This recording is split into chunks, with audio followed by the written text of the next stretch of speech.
La voz de los protagonistas. En Contextos.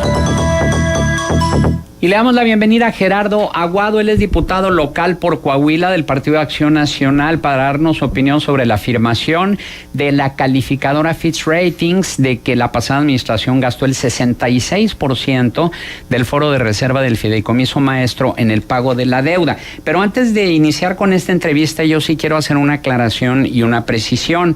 Hace algunos días tuvimos aquí en Contextos a Maru Cázares y Azucena Ramos, diputados respectivamente del PAN y del PRI, para hablar sobre la comparecencia del secretario de Finanzas, Blas Flores. En esta ocasión también buscamos a Samuel Rodríguez, que es el coordinador de la fracción del PRI en el Congreso, para que hablara sobre este tema de Fitch Ratings. Y textualmente él me envió este WhatsApp. El grupo parlamentario del PRI decidió no opinar en este tema hasta tener más información, amigo. La verdad es que hemos leído las versiones en medios y creemos que debemos ser responsables en nuestras opiniones. Yo ando fuera de la ciudad y voy a estar ocupado en ese horario, es lo que dice Samuel Rodríguez. También nos comunicamos con Azucena Ramos, que es la presidenta de la Comisión de Finanzas del Congreso. Noticieros Grem se comunicó con ella. Cuando se le estaba diciendo el tema de la invitación, bueno, pues casualmente la llamada se cortó y se trató de comunicar nuevamente con ella y ya no pudiste. Ya no contestó, claro. Mandó a buzón el teléfono.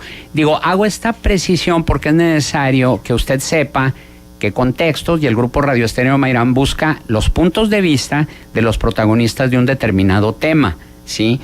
Hablamos con Gerardo Aguado y él inmediatamente aceptó la invitación, lo que te agradecemos, Gerardo. Gracias a ustedes, Juan y Marcela, por la invitación. Encantado de estar aquí. Comentar, por favor, tu opinión sobre esta afirmación de la calificadora Fitch Ratings de que la pasada administración gastó el 66% del fondo de reserva del fideicomiso maestro en el pago de la deuda. Sí, así es. Pues bueno, yo creo que lo primero que tenemos que hacer es explicarle al radioescucha de qué se trata este fideicomiso maestro para pago de la deuda. Cuando tú contratas un préstamo o un crédito, la institución bancaria, que en este caso solicitó el gobierno del estado, pues te dice que para garantizar el pago de este crédito necesitas tener una cuenta de banco. En este caso fue Interacciones el contrato. Y se firma un contrato y vienen una serie de cláusulas. Dentro de ellas viene lo del Fondo Maestro de la Deuda. El Fondo Maestro de la Deuda se compone con un fondo de garantía de pago oportuno y con un fondo de reserva, para que el dinero no falte y mes con mes se pueda estar abonando a este crédito solicitado, porque la banca no pierde. Para aclararle al auditorio, ¿qué es fideicomiso maestro? El fideicomiso es una cuenta que se abre, es una cláusula compleja, no es una cláusula sencilla como cuando uno va por un préstamo al banco y te dicen, bueno, tú mes con mes vas pagando. Aquí en esta cláusula, en este fideicomiso, lo que se hace es una cuenta donde varios fondos van destinados. Se compone de estos varios fondos. Por ejemplo, el fondo de pago oportuno se compone del ISN, se compone del IEPS, que es el Impuesto Especial sobre Producción y Servicios, que ya lo sacaron, que son fondos federales. ¿No? ¿O todavía sigue? No, todavía sigue.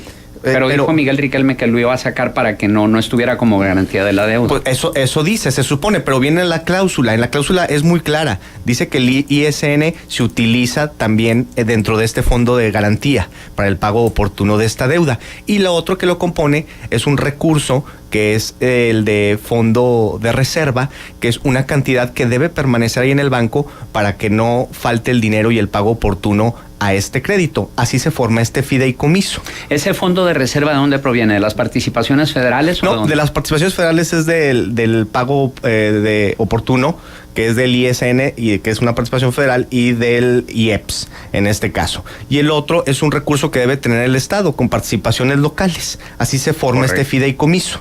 ¿De acuerdo? Eso es lo primero que tenemos que entender. Pues bueno, este recurso se gastaron el 66% de este recurso. Si no fuera suficiente con el tema de la deuda, con la reciente comparecencia del secretario, donde quedamos con muchísimas dudas los diputados, aparece en los siguientes días esta nota en donde Fitch Ratings le hace la observación al gobierno del estado que en este crédito en específico, no está hablando de toda la deuda del estado, es un crédito que solicitó Rubén Moreira por 2.370.000 pesos.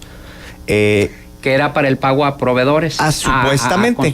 A contratistas. A proveedores. A final de cuentas son proveedores del Estado. Sí. Bueno, sobre esta cantidad es la calificación que está haciendo Fitch Ratings. Y sobre el fondo de este crédito, específicamente, es donde se utilizó ese 66%. ¿Para qué? No sabemos.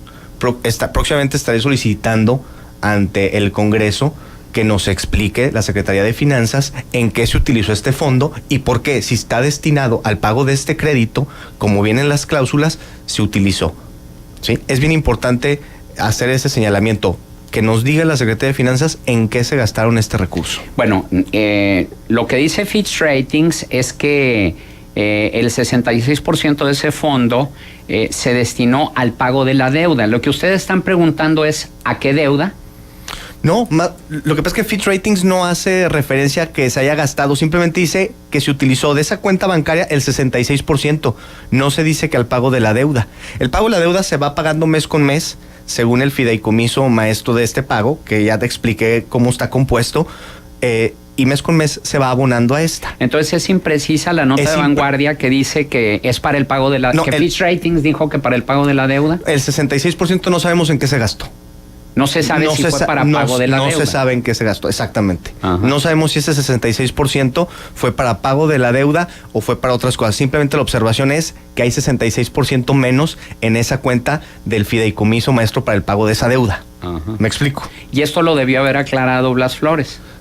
No en la comparecencia porque no fue parte del punto de acuerdo. El ¿Porque punto no de acuerdo, se sabía o qué? No se sabía en ese momento. En ese momento. No se sabía la información de Fitch Ratings para ese momento. Y aparte, el motivo de la comparecencia, que cuando uno solicita una comparecencia se debe respetar los temas que están solicitándose. En este caso era respecto al crédito a corto plazo contratado por Miguel Riquelme de casi 1,000 millones y por el sistema de alertas de Secretaría de Hacienda y Crédito Público que tiene a Coahuila en el tema de la deuda con color ámbar y rojo. De eso se trataba la comparecencia, no específicamente de este tema. Pero te platico rápidamente, en esa comparecencia acordamos hacer otra comparecencia para poder desahogar así todos los temas en un formato mucho más dinámico de pregunta y respuesta. ¿Cuánto se le debe a proveedores y a contratistas? Eso también quedó pendiente. Por supuesto, quedó pendiente eso. No me contestaron cuánto se debería actualmente la deuda si no se hubieran hecho tantas reestructuras, refinanciamientos y solicitado créditos a corto plazo. Es una pregunta importante que de hecho me increparon al final personal de Secretarías de Finanzas porque se molestaron por esta pregunta. Me cuestionaron que cómo es posible que yo preguntara algo que no sucedió. Sí es importantísimo. Recordemos que esta deuda es contraída de manera ilegal, Juan. Esta deuda es contraída, o sea, que no se nos olvide los priistas que hoy dicen que cómo es posible que la oposición reclame que la deuda y que hagamos, como ellos dicen, grilla al respecto. No, señores, recordemos que esta deuda fue mediante falsificación de documentos y contraída de manera ilegal, en 2 vías.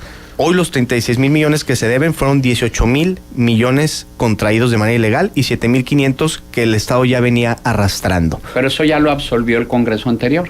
No está absuelto. La legislatura. No está absuelto. El tema de la deuda no está absuelto. Hay algunos delitos que han prescrito, otros que no han prescrito. Justamente hacia allá debemos orientar nuestras fuerzas, ver la caducidad de instancia, la resarcición de los daños y partir de ahí para ver qué podemos hacer y qué dinero se puede recuperar en cuanto a la deuda. No todo ha prescrito. Pero con la renegociación de los 18,000 millones de pesos, ¿no se le dio borrón y cuenta nueva? No, por supuesto que no. Se sigue abonando cantidades inmensas al servicio de la deuda. Yo le pregunté al secretario de Finanzas, Juan, que cuánto se había abonado desde que fue aceptada por el Congreso en 2011 esta deuda. 16,000 millones de pesos. Él dice que 16,000, pero mira, yo aquí traigo unos documentos del gobierno del Estado que son de pagos efectuados a la deuda pública del gobierno y los sustento año con año con los datos de los egresos del Estado. Si yo sumo aquí todo lo que se ha abonado a servicio de la deuda, son entre 25,000 millones y 26,000 millones lo que se ha abonado a servicio de la deuda. Y aquí tengo los documentos, les puedo dejar copias si gustan. Sí, tengo uno general y tengo uno por año. ¿Y se sabe a qué banco se les ha pagado de manera específica? En algunos casos sí, en otros no. Aquí les voy a dejar los datos para que vean. Interacciones es uno de los bancos, Multiva es otro de los bancos. aquí no especifica el documento, pero vienen las cantidades. Clasificación por objeto del gasto, está 1 de enero del 2011, viene 2012, cuenta pública. Son documentos que uno puede conseguir investigando en las páginas de Secretaría de Finanzas. Aquí se los puedo yo dejar, les puedo dejar entonces, una copia. Por un lado se decía que la deuda ascendía a 34.233 millones de pesos, pero aquí mismo Azucena Ramos, hace unos días que la tuvimos, dijo que no, que eran 36,000 millones. ¿Cuánto es? ¿A cuánto asciende la deuda en este momento? Son poco más de 36,000 millones, son casi 37,000 millones, pero digo, para efectos prácticos es prácticamente lo mismo si está oscilando entre los 36,000 y los 37,000.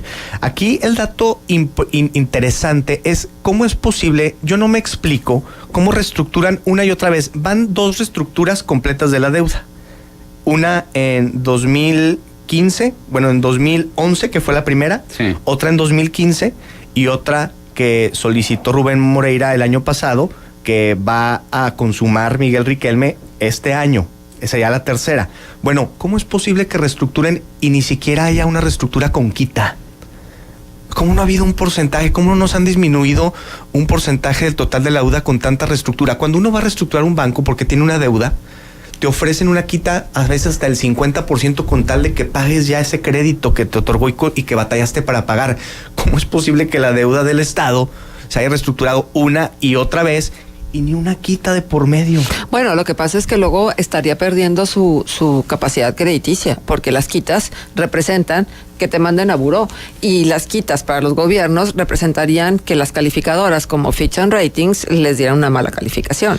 Pues no necesariamente, porque no estoy diciendo que les hagan un descuento del 50% como ocurre, pero te lo pongo de ejemplo porque generalmente la banca te ofrece condiciones para que puedas pero pagar. Si la banca ha sido cómplice de la deuda. Es que ese es el tema, a eso voy, ese es el tema, por eso hago esta pregunta. Por eso no se han mejorado las condiciones en reestructura tras reestructura, porque la banca es cómplice. Les voy a dar otro dato bien importante que aquí traigo. Uno de las cláusulas con interacciones, fíjense nada más cómo faltan a los derechos del Poder Ejecutivo y Legislativo. Es increíble que una institución financiera obligue a un gobierno del Estado a lo que voy a leer a continuación. En cuanto a iniciativas, esta es una cláusula y también les puedo dejar copia, es una cláusula de un contrato con interacciones, de una reestructura. El Estado se abstendrá de presentar ante el Congreso del Estado iniciativas de reformas, adiciones o modificaciones respecto a la ley de deuda mientras esté en curso este crédito. Esto viene en la cláusula. ¿Pero una institución bancaria puede hacer eso? Viene en la cláusula, no puede. No, sí desde viene, luego, pero no podría. No podría en un momento determinado, por lo tanto la respuesta sería, nosotros los diputados, pues ahora sí que no podemos respetar este tipo de cláusulas, desde luego, y no tiene ninguna fuerza sobre el Estado ni sobre el Poder Legislativo, pero así viene. Este tipo de contratos abusivos son los que actualmente el gobierno del Estado firma y con los que reestructura. De estos entre 25 y 26 mil millones de pesos que nos mencionas, ¿son exclusivamente para pago de intereses o es intereses y capital? Es para pago de intereses de la deuda. El capital no se ha disminuido. Se han pagado 26 mil millones de pesos y seguimos debiendo 37 mil millones. Es increíble lo que está pasando en Coahuila. Es increíble lo que está pasando con las finanzas del Estado cuando Rubén Moreira termina su último año de mandato diciendo que las finanzas eran sanas. Y luego, entrando Miguel Riquelme, a mes y medio, pide un crédito a corto plazo de casi 1,000 millones que para liquidez. Evidentemente las finanzas no pueden ser sanas con una deuda como la que tenemos. No se necesita ser un experto en finanzas y en economía para saber que en Coahuila las finanzas no están sanas. Claro. Gerardo Aguado, diputado local por Coahuila, agradecemos tu atención para esta emisión de Contextos y seguiremos con el tema. Muchísimas gracias, Juan Marcela.